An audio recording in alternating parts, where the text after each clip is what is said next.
Bupati Padang Lawas Putra Mahkota Alam Hasibuan dan masyarakat merasa kecewa atas ketidakhadiran Direktur PT FRANJ dalam pertemuan yang dilaksanakan di kantor Bupati Padang Lawas pada Kamis 2 Oktober 2025. Rapat dilaksanakan sebagai tindak lanjut aksi masyarakat Pasir Pinang khususnya masyarakat Huristak yang bergabung dengan kelompok mahasiswa dan DPD IPK Padang Lawas pada tanggal 26 November 2025 lalu, di kantor Kejari Palas dan kantor Bupati Palas, dengan 7 tuntutan yang ditujukan kepada instansi terkait.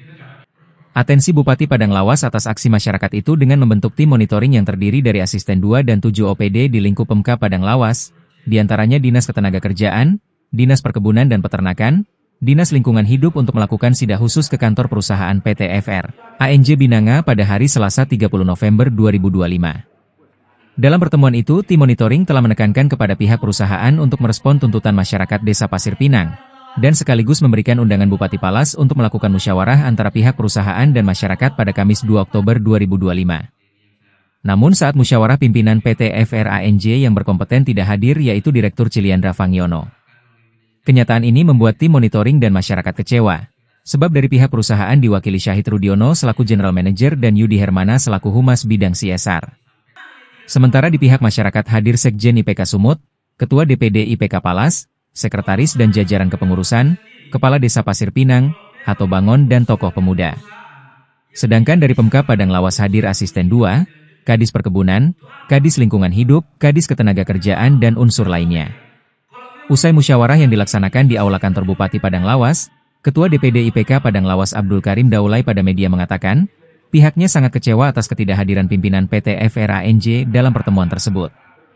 Beliau berharap ke depannya agar permasalahan yang berkaitan dengan masyarakat dapat diselesaikan dengan baik dan benar. Sedangkan Sekjen IPK Sumatera Utara Darwin Lubis menambahkan, dalam konteks ini Bupati telah menunjukkan itikat baiknya dengan memfasilitasi musyawarah dengan pihak perusahaan, namun tidak diindahkan pihak perusahaan. Secara pribadi beliau sangat kecewa atas sikap perusahaan yang tidak mengindahkan undangan Bupati untuk penyelesaian masalah dengan masyarakat. Pada hari ini kami meminta semua yang terkait dengan masalah tersebut sudah dimediasi di kantor Bupati dan langsung diundang oleh Bapak Bupati Kabupaten Padang Lawas. Dan tetapi dalam hal ini kami sangat menyayangkan atas ketidakhadiran dari pihak manajemen yang bisa mengambil keputusan.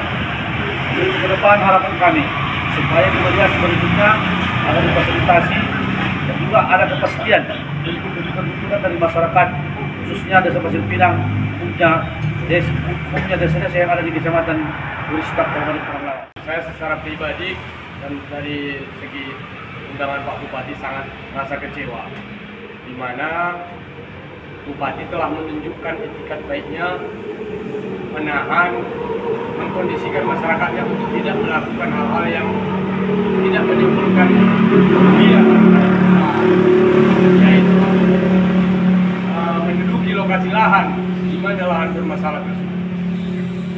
Namun pada hari ini juga kita hadir dalam undangan tersebut, kita juga sangat kecewa, apalagi Pak Bupati. Makanya Pak Bupati pada hari ini dia tidak berhadir di acara tersebut mewakilkan kepada asisten 2.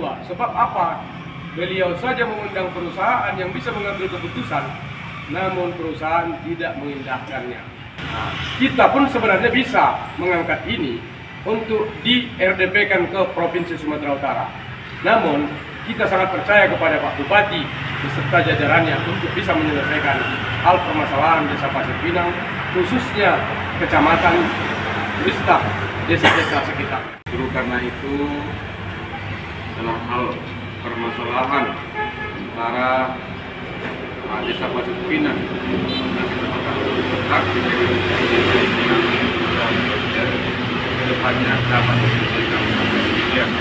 Sementara melalui selular awak media mencoba mengkonfirmasi Humas PT FRANJ dan pihak manajemen melalui Humas Yudi Hermana menjawab secara tertulis diantaranya mengatakan, pihak perusahaan saat ini ada mengelola lahan di luar HGU, namun lahan tersebut sedang dalam proses legalisasi sesuai Undang-Undang Cipta Kerja.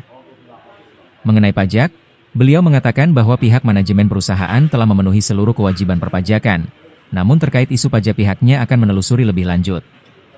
Kemudian terkait pesangon, pihak perusahaan telah memberikannya sesuai ketentuan perundang-undangan dan mengenai laporan terhadap kepala desa akan didiskusikan kembali dengan manajemen. Untuk akses jalan pihak perusahaan tidak melarang masyarakat untuk melintas di area perusahaan. Namun akses dibatasi dengan jam operasional tertentu dan pengamanan melalui portal penjagaan. Mengenai pengembalaan hewan ternak, pada prinsipnya perusahaan tidak melarang di areal tanaman yang berumur di atas 4 tahun, dan mengenai CSR, tidak ada ketentuan baku yang mengatur persentase CSR dari laba perusahaan. CSR diberikan secara sukarela oleh perusahaan, disesuaikan dengan kondisi keuangan dan prioritas internal. Demikian liputan kontributor Barak TV dari Padang Lawas melaporkan. Oke, itu catatan ya Pak. HGU Bapak berapa jumlahnya sekarang yang ada? Oke, 9411, proyek 95. Lahan yang dikuasai Bapak sesuai HGU atau tidak? Oke, di luar yang 500 sekian. Di luar yang 500 sekian, masih yakin Bapak tidak ada lagi yang belum HGU?